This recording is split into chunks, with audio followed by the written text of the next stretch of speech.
Alors, merci aux gens de la télé communautaire. Bienvenue aux gens dans la salle. On a une belle foule ce soir. Merci d'être là pour la dernière séance du Conseil 2021-2025. Donc, c'est télédiffusé. On a quorum. Donc, on peut procéder à l'adoption de l'ordre du jour. Besoin de proposeurs, s'il vous plaît. Oui, Emmanuel Roy, je propose d'adopter l'ordre du jour tel que déposé. Merci. Quelqu'un pour appuyer? Oui, j'appuie cette proposition.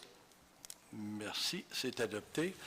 2.1, approbation du procès-verbal de la séance ordinaire du 9 septembre 2025. Besoin de proposeurs, s'il vous plaît.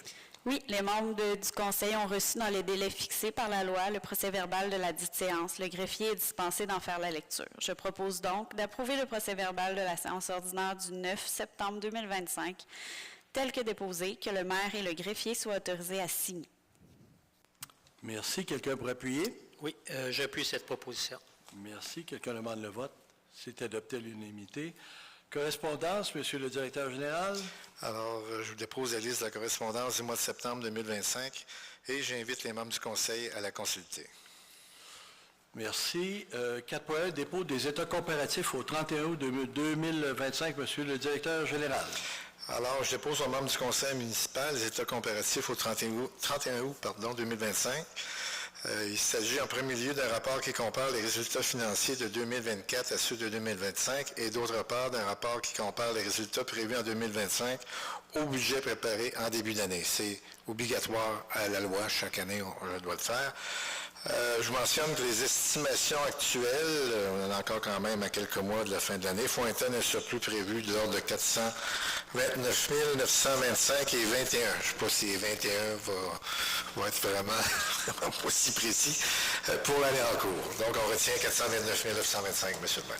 Merci. Je suis prêt à arrondir si besoin. 4.2, emprunt temporaire, marge de crédit, règlement numéro 126-90-2024, décrétant un emprunt relatif à la réfection de l'infrastructure des conduits d'égouts domestiques, d'aqueduc et de pluvial de la rue Boilard et l'affectation d'un montant de 291 863 des soldes disponibles des règlements d'emprunt 110-40-2015, 117-90-2019, 119-30-2019, 119-93-2019, 112-90-2017, 119-40-2019,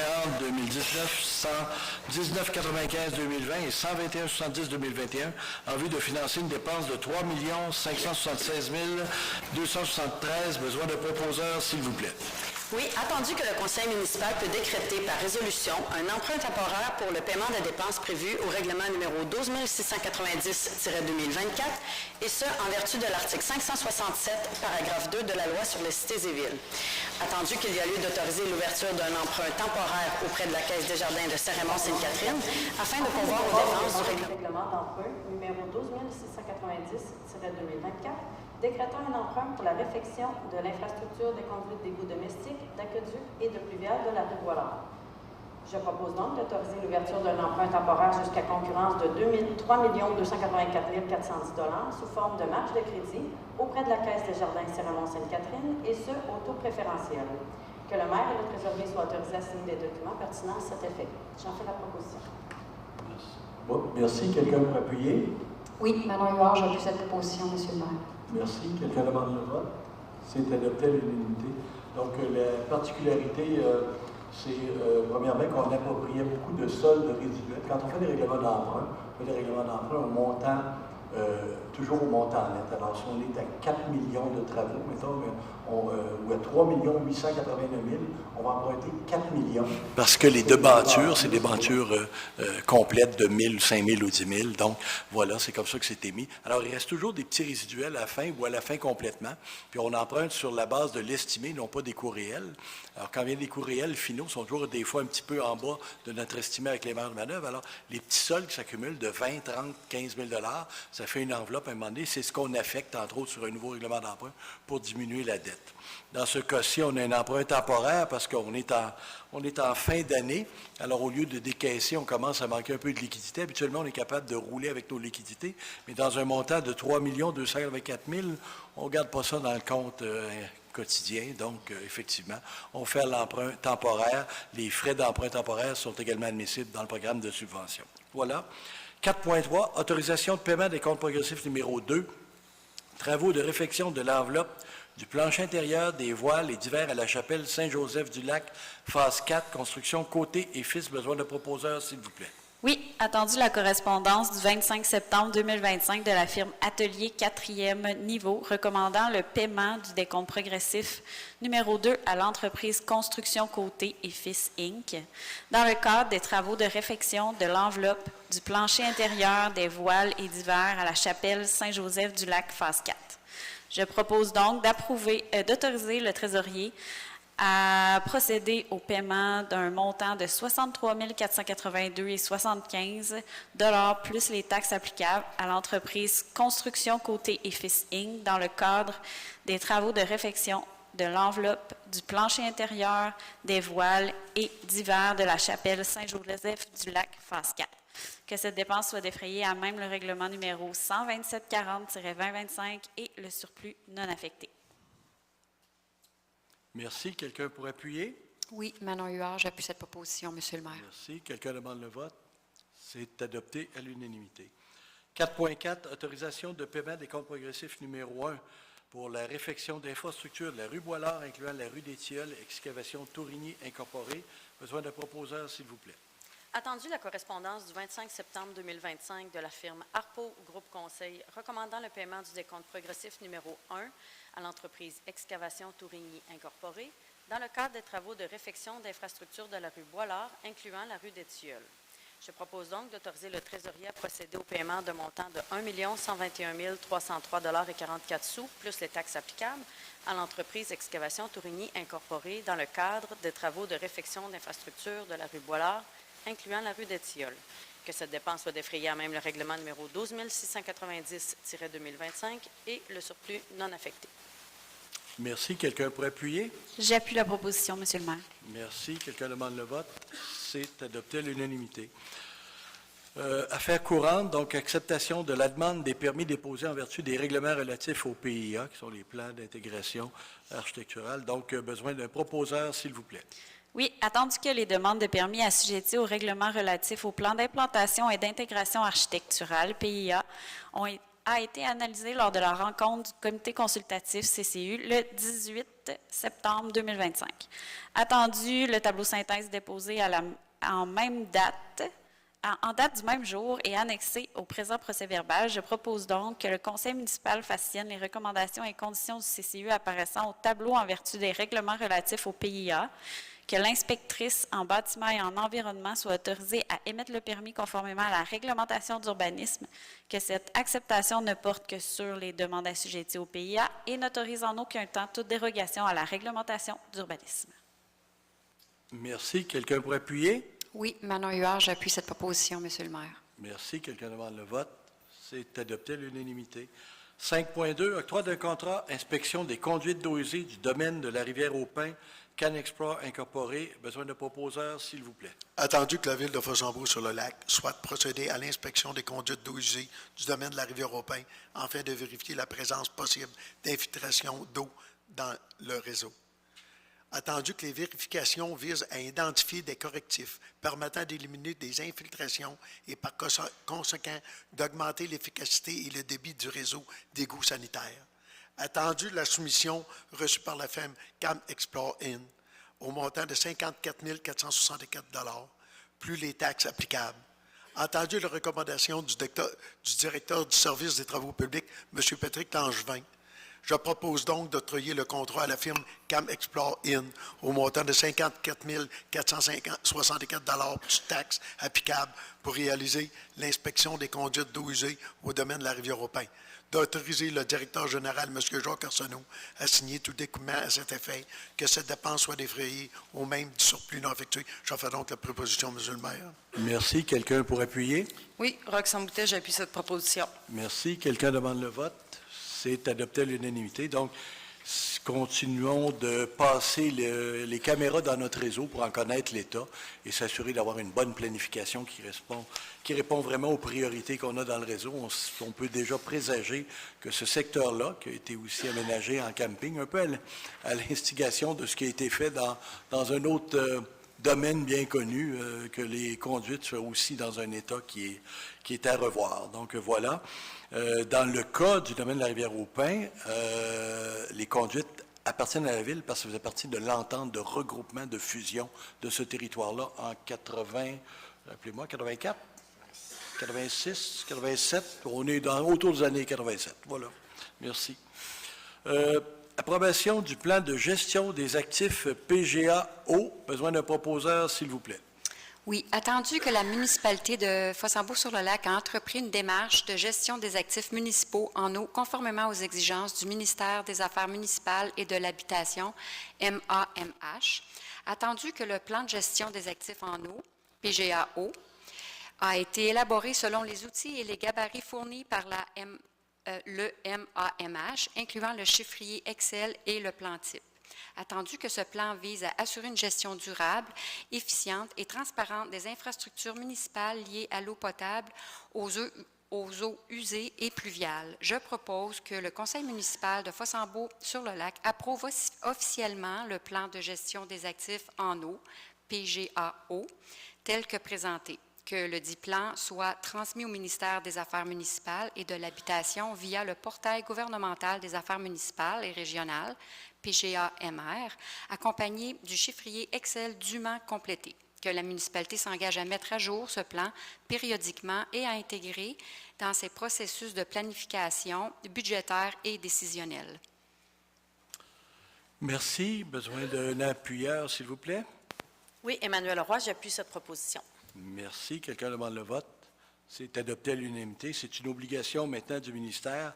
Pour obtenir des subventions, il faut connaître parfaitement notre réseau, ou du moins le mieux possible, et qu'on puisse prévoir qu'il y ait une certaine prévisibilité dans le remplacement pour une meilleure planification dans l'entretien des actifs. Alors, il y a 4 plans. Il y a un plan de gestion des actifs généraux qui date aussi, qui comprend aussi nos bâtiments, qui comprend notre réseau d'égouts, particulièrement nos routes. Et il y a le plan de gestion des actifs de l'eau qui traite plus particulièrement de tout le réseau d'aqueduc, de l'approvisionnement en eau et des conduites et des capacités incendies. Donc, voilà. 5.4, appui à la grande semaine des tout-petits. Besoin d'un proposeur, s'il vous plaît. Oui. Attendu que la 10e édition de la grande semaine des tout-petits se tiendra du 17 au 23 novembre 2025, attendu que tous les tout-petits devraient pouvoir jouir de conditions de vie leur permettant de développer leur plein potentiel, attendu que cette semaine se tient sous le thème « 10 ans d'ascension et encore temps à gravir », ensemble offrons à chaque tout-petit les moyens d'atteindre son sommet, attendu que la grande semaine des tout-petits vise notamment à informer sur l'état de bien-être des tout-petits, sensibiliser les acteurs et actrices de tous les secteurs de la société aux bienfaits et aux retombées des mesures d'action collective en petite enfance et en périnatalité, mobiliser les acteurs et actrices de tous les secteurs de la société sur l'importance d'agir tôt, briser les silos pour mieux joindre les familles isolées du début de la grossesse jusqu'à l'âge de 5 ans, mettre en place des conditions assurant le succès de la mise en œuvre de programmes ou de politiques publiques favorables au développement des tout-petits et de leurs familles. Attendu que les instances municipales sont les plus proches des familles et ont donc un impact tangible sur leur qualité de vie et leur bien-être en prenant des décisions qui ont une incidence directe sur les enfants de tout âge. Attendu que les municipalités, en tant que gouvernement de proximité, ont pour mandat de soutenir les organismes de la communauté venant en aide aux jeunes familles en élaborant des programmes et des politiques leur étant destinés et visant à leur offrir des services accessibles et adaptés. Je propose donc que ce Conseil mandate le maire à proclamer verbalement la semaine du 17 au 23 novembre 2025, la grande semaine des tout-petits. Merci. Besoin d'un appuyeur, s'il vous plaît. J'appuie la proposition, Monsieur le maire. Merci. Quelqu'un demande le vote? Personne ne demande le vote. C'est adopté à l'unanimité. Donc, je déclare donc officiellement la semaine du 17 au 23 novembre 2025, la grande semaine des tout-petits. Et comme on a tous été tout petits, on espère qu'ils vont pouvoir se développer et profiter longtemps de notre lac et de ses attraits pendant des années encore. Et on invite les gens à porter le petit carré de doudou. Alors, durant la semaine, entre autres du 17 au 23, donc les membres du conseil ont reçu leur petit carré ou le petit macaron, parce qu'on est en rupture de petit carré, alors voilà, pour appuyer le tout. Merci. 5.5, mise à jour politique interne des frais de représentation et autres frais. Besoin de proposeurs, s'il vous plaît. Oui, attendu qu'il y a lieu de mettre à jour la politique citée en rubrique afin de tenir compte des ajustements apportés à certains articles. Je propose de mettre à jour la politique interne des frais de représentation et autres frais afin de tenir compte des ajustements apportés à certains articles. Que cette mise à jour soit en vigueur à compter du 1er janvier 2026. J'en fais la proposition. Merci. Quelqu'un pour appuyer? Emmanuel Roy, j'appuie cette proposition. Merci. Quelqu'un demande le vote? C'est adopté à l'unanimité. Donc, il y avait des petits ajustements à faire, très accessoires. Là. On ne parle pas d'un millier de dollars dans l'année pour mettre à jour une politique qui est un petit peu déphasée par rapport au coût d'un repas au restaurant quand on est à l'extérieur, pour les employés en formation notamment ou les élus qui font les représentations. 5.6, approbation du règlement d'emprunt numéro 47-2025. Je devrais dire réapprobation du règlement d'emprunt 47-2025 de la Régie régionale des gestions de matières résiduelles de Portneuf, décrétant un emprunt de 2 159 592,88 sur une période de 10 ans. Alors, on avait déjà adopté le règlement, mais on n'avait pas le bon terme. Maintenant, on va mettre le bon terme. Je pense que c'est la troisième fois qu'on l'adopte. La deuxième. Deuxième fois, M. le maire. Merci. Les papiers qu'on a reçus, c'était pour une période de 5 ans. C'est une erreur, mais on est obligé de repasser par les municipalités, demandant une approbation pour le règlement d'emprunt. Entendu que je vais continuer, M. le maire. Attendu que la Régie régionale de gestion des matières résiduelles de Portneuf a la responsabilité de la gestion des matières résiduelles pour toutes ses municipalités membres. Attendu que les dépenses prévues concernant notamment divers travaux d'infrastructure, attendu que les municipalités membres de la Régie doivent approuver ce règlement d'emprunt par une résolution de leur conseil municipal au plus tard et à la deuxième séance ordinaire qui suit la réception d'une copie transmise par le directeur général de la Régie. Et si elles ne le font pas, le règlement sera réputé approuvé par les municipalités. Attendu que cette procédure réfère de l'article 468.38 de la loi sur la cité et ville, attendu que l'approbation de ce règlement d'emprunt est également soumise à la procédure suivante. Avis public aux contribuables du territoire de chacune des municipalités, au profit desquelles la dépense est effectuée. Les avisants qu'ils ont un délai de 30 jours pour demander à la ministre des Affaires municipales et de l'Habitation de soumettre ce règlement et l'approbation des personnes habiles à voter à chacune des municipalités. Approbation du règlement de la ministre des Affaires municipales et de l'Habitation. Je fais donc la proposition. Merci. Quelqu'un pour appuyer? Oui, Roxane Boutet, j'appuie cette proposition. Merci. Quelqu'un demande le vote? C'est adopté à l'unanimité. Donc, ce n'est pas, c'est pas opposable au niveau local, c'est opposable strictement devant le ministre pour ceux qui voudraient s'opposer. C'est des emprunts pour notamment préparer les prochaines cellules et faire la modernisation des équipements en place. Voilà pour la Régie verte à Portneuf, dont on fait partie, tout comme Sainte-Catherine, Shannon, Ville-du-Lac et les municipalités de la MRC de Portneuf. Il y en a 5 municipalités. 5.7, évaluation du directeur général à l'année 2025. Donc, je vais la faire. Attendu qu'il y a lieu pour le conseil municipal d'évaluer le directeur général pour l'année 2025. Attendu les recommandations formulées au conseil municipal par le maire dans une lettre datée du 25 septembre 2025 qui fait état d'un rendement qualifié de supérieur pour l'année 2025, document en annexe. Attendu les clauses du guide des conditions de travail du directeur général. Attendu que le maire et le directeur général se sont entendus de modifier le processus d'évaluation, on recommande au conseil municipal d'appliquer plutôt le paragraphe 4 de l'article 14 du guide des conditions de travail du directeur général à compter de 2026. Je propose donc que ce conseil approuve les recommandations du maire formulées dans sa lettre datée du 25 septembre 2025 et qui fait état d'un rendement qualifié de supérieur de la part du directeur général. Que les clauses du guide des conditions de travail inhérentes à cette évaluation soient appliquées, que ce conseil accepte les recommandations relatives au processus d'évaluation pour 2026 et les années subséquentes. Donc, je le propose. J'ai besoin d'un appuyeur, s'il vous plaît. Oui, Mike Tupper appuie cette proposition. Merci. Quelqu'un demande le vote? C'est adopté à l'unanimité. Donc, merci, M. Arsenault, encore pour cette grande année où on peut profiter de votre expertise, votre expérience et votre dévouement, sans compter vos heures. C'est gentil. Donc, on est rendu à la partie informative. Juste vous mentionner que la prochaine édition de l'Entre guillemets, c'est le 1er novembre. Je devrais en profiter et faire un bilan du plan stratégique, notamment. Donc, entre autres, il va y avoir ça. Il n'y aura pas beaucoup d'autres éléments parce que comme on est à la fin du cycle électoral, techniquement, ce ne sera pas une intervention politique dans mon texte, mais vraiment l'intervention, la citation de l'état des faits des plans d'action du plan stratégique.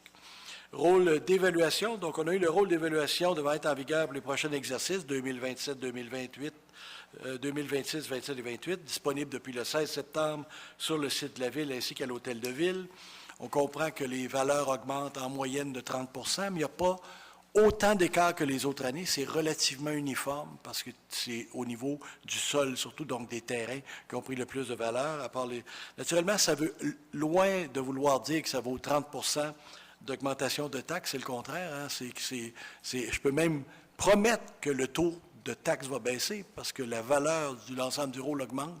Et ce qui détermine le taux de taxe, ce n'est pas la valeur du rôle, c'est le budget qu'on adopte, donc la capacité à dépenser et surtout les choix que nous ferons dans ce cadre-là.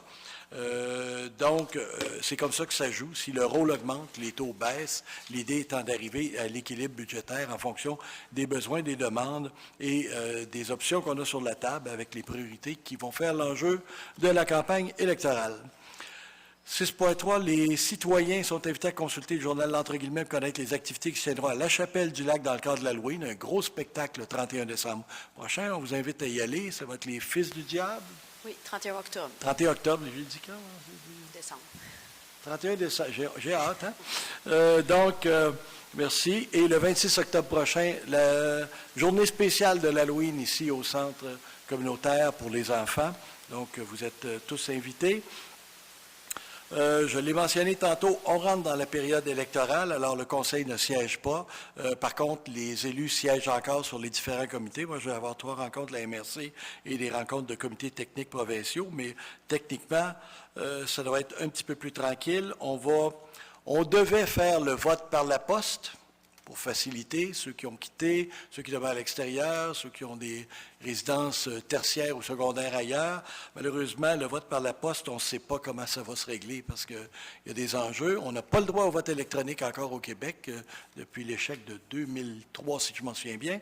Donc, le ministère est là-dessus. Le président d'élection travaille avec les gens de la Direction générale des élections pour voir quelle sera la façon de remettre les cartes d'électeurs et autres. Vous allez être informés par les médias, par le MailChimp et autres, pour qu'on vous communique l'ensemble des informations. Tu peux même compléter? Oui, à titre de président d'élection, c'est sûr que là, on ne pourra pas envoyer de cartes qui prouvent que vous êtes sur la liste à cause de la poste. Donc, on va avoir une équipe d'employés qui vont faire du porte-à-porte, qui vont faire toutes les rues de la ville, ça va être dans un petit sac de plastique accroché à votre porte. Vous allez donc pouvoir vous assurer que vous êtes sur la liste. Et comme M. le maire le dit, il y a quand même, on n'a pas beaucoup de gens qui s'en servent, mais il y en a quand même quelques-unes, du vote par correspondance. Habituellement, une semaine avant, une dizaine de jours avant les élections, on envoie une enveloppe avec les bulletins de vote, les gens nous le ramènent. Et c'est ouvert la même soirée que les élections, sauf que là, c'est la grosse question qui reste à régler. Là. Comment est-ce que celle-là va... Bon, peut-être que la grève va terminer aussi, c'est quand même d'un mois, là, en souhaitant que ça soit fait. Alors voilà. C'est bon. Puis la publicité a été faite pour les gens qui voulaient le demande de vote par correspondance. Hein. Ils sont inscrits. Oui, il y a jusqu'à une certaine date que les gens vont être inscrits, qui peuvent s'inscrire. La publicité a été faite. Il y a déjà des gens qu'on a envoyés, etc., etc. Parfait. Merci. Je voudrais, juste avant d'aller sur un autre point, remercier les élus qui quittent à la fin de leur mandat aujourd'hui. Donc, j'ai ici, entre autres, M. Tupper qui a fait 4 mandats. Merci, me semblait. M. Marcel qui a fait 3 mandats. Alors, merci, messieurs. Mme Boutette qui a fait un mandat. Donc, merci, madame, et merci à vous. Et je vous remercie pour votre implication. Je voudrais remercier aussi les gens qui poursuivent avec nous pour la prochaine élection. Donc, Manon dans le district 2, merci d'être là encore au rendez-vous. Myriam dans le district 4, merci. Emmanuel dans le district 5. Alors, merci de poursuivre la route et de continuer ce qu'on a commencé. Je voudrais aussi mentionner qu'on a mis sur le site Web le projet de réglementation sur la navigation de plaisance. On a mis, non pas le projet, mais on a mis l'ensemble de la démarche. Pourquoi? Parce qu'on travaille encore sur le projet. On a encore des réunions de travail. Il reste une rencontre qui doit se faire dans le cadre de la consultation fédérale. On devait la faire le 26 septembre, si ma mémoire est bonne, en tout cas dans cette période-là. On a décidé de la retarder. Pourquoi? Parce que ça avait l'air de tout bousculer. Tout le monde avait l'impression qu'on voulait le rentrer dans la gorge. On a décidé de la reporter en novembre. En novembre, il y a d'autres enjeux. Les estivants ne sont pas là. On va trouver une façon de les rejoindre qui puissent également voter là-dessus. On va s'organiser pour télédiffuser l'information. La réunion va se faire probablement à la salle à Sainte-Catherine parce qu'elle peut recevoir 400 personnes alors qu'on est limité à 200. On s'attend à ce qu'il y ait beaucoup d'engouement. On est dans la présentation finale de ce qui sera déposé au fédéral. Le fédéral, lui, va faire son analyse pour voir s'il adopte tel quel ou avec modification par la suite. Et notre objectif, pourquoi on le fait en novembre? Parce qu'on voudrait que ce soit effectif l'été prochain. Parce que, je vous rappelle, pour ceux qui n'ont pas vu la documentation qu'on a mise sur le web, le premier lac, le bassin sud qu'on appelle, là, il vieillit beaucoup, beaucoup plus vite. Il est rendu de façon prématurée, mésotrope. Il était oligomésotrope il y a 15 ans, il est rendu mésotrope, donc c'est un processus de vieillissement. L'eutrophisation d'un lac, c'est normal. Ça se produit sur plusieurs milliers d'années habituellement. Là, dans les 15 dernières années, on a presque vécu 100 ans. Donc, il faut agir et notre objectif n'est pas d'interdire, de bannir, de prohiber. Notre objectif est de bien zoner les bonnes activités au bon endroit pour que les enfants de nos enfants puissent aussi profiter du lac et profiter d'activités nautiques. Donc, la consultation préalable a été faite. Il faut rappeler aussi, comme on l'a mentionné, que cette consultation-là faisait suite au plan stratégique où pendant 2 ans, les gens nous ont dit la priorité absolue, c'est le lac. On est ici parce qu'il y a un lac qui est baignable, qui est navigable et on veut en prendre soin. Donc, c'est là qu'on est. Je voudrais rappeler qu'effectivement, il reste encore quelques éléments à faire, mais pour nous, pour notre équipe, entre autres, c'est un incontournable de faire la préservation du lac. Et ce qu'on pense faire comme proposition, il reste encore, comme on dit, un peu de fine-tuning. On sait où ça accroche. Ça accroche beaucoup avec les pontons à la baie du Chêné. Ça accroche un peu pour les bateaux de surf dans le premier lac. Pour le reste, ça n'accroche pas. Donc, c'est les 2 enjeux majeurs qui restent et sur lesquels on va devoir se pencher dans les prochains jours. Et dès que le projet de réglementation va être prêt, on va l'informer. Il y aura un MailChimp encore qui va être envoyé. Il va y avoir de l'information et la cartographie ainsi que le projet de règlement à déposer au fédéral va être sur le site. Voilà. Donc, on est rendu à la période de questions. Vous avez des questions? Monsieur le maire, je peux ajouter un petit mot? Oui. Après 16 ans. Je peux? Oui. Bon. Alors, comme vous l'avez peut-être déjà vu, oui, dans l'entre guillemets de ce mois-ci, le 2 novembre prochain, des hommes et des femmes vivront la fierté d'avoir remporté une élection. Pour ma part, je tire ma révérence après 4 mandats. Servir notre communauté fut pour moi un immense honneur. Merci de la confiance que vous m'avez accordée au fil des ans. Ensemble, nous avons accompli de belles choses qui ont amélioré notre qualité de vie. Pensons au centre communautaire des Jardins, le parc Fernand-Lucchesi, le pavillon des loisirs, la chapelle Saint-Joseph-du-Lac, le parc des Roses, l'aménagement des accès à la plage, le bas des avenues pour les plus vieux, le réaménagement du terrain de pétanque ainsi que les subventions aux organismes, pour en nommer que quelques-uns. Alors, je pars avec le sentiment du devoir accompli, fier du chemin parcouru et confiant de l'avenir. Le nouveau conseil aura d'importantes décisions à prendre et je lui souhaite le plus grand des succès. Je tiens à remercier M. le maire Jacques Poulain et le conseil actuel, ainsi que M. Jacques Arsenault, directeur général, les employés col blanc, col bleu, pour leur bon travail. Alors, du fond du cœur, merci à toutes et à tous. Merci.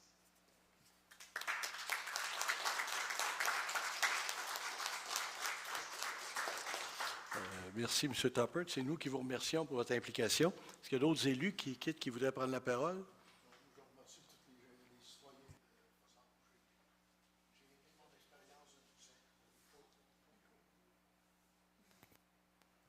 J'ai aimé mon expérience de 12 ans. Merci au conseil, à ses conseils. Maire Jacques Arsenault. J'ai bien aimé Jacques Arsenault, un monsieur très correct. Fait que merci à tout le monde. Et puis, comme Mike le disait, on a eu beaucoup de il y a beaucoup de choses qui s'est produites depuis 12 ans qu'on a faites, comme ici notre salle, toutes sortes d'affaires, la chapelle. Là. Je suis fier de mon 12 ans que j'ai fait comme conseiller municipal.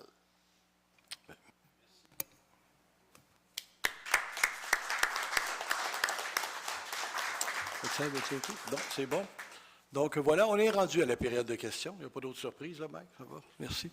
Donc, si vous avez des questions, vous adressez au micro, vous m'adressez vos questions, dites votre nom. Pas de questions, alors c'est merveilleux. Donc, on se revoit dans... J'espère que vous serez là le 2 novembre pour l'élection, la semaine d'avant le vote par anticipation. Et ceux qui ne pourront pas être sur place, demandez votre service postal. Il y aura sûrement un équivalent si la grève des postes n'est pas terminée. Merci beaucoup aux gens dans la salle. Merci aux gens de la télé de nous avoir accompagnés depuis le début de notre mandat dans la diffusion, la web diffusion de nos séances du Conseil. Merci. L'ordre du jour étant Oui, j'avais oublié ce bout-là. épuisé, je vais fermer cette session à 19h32. Merci.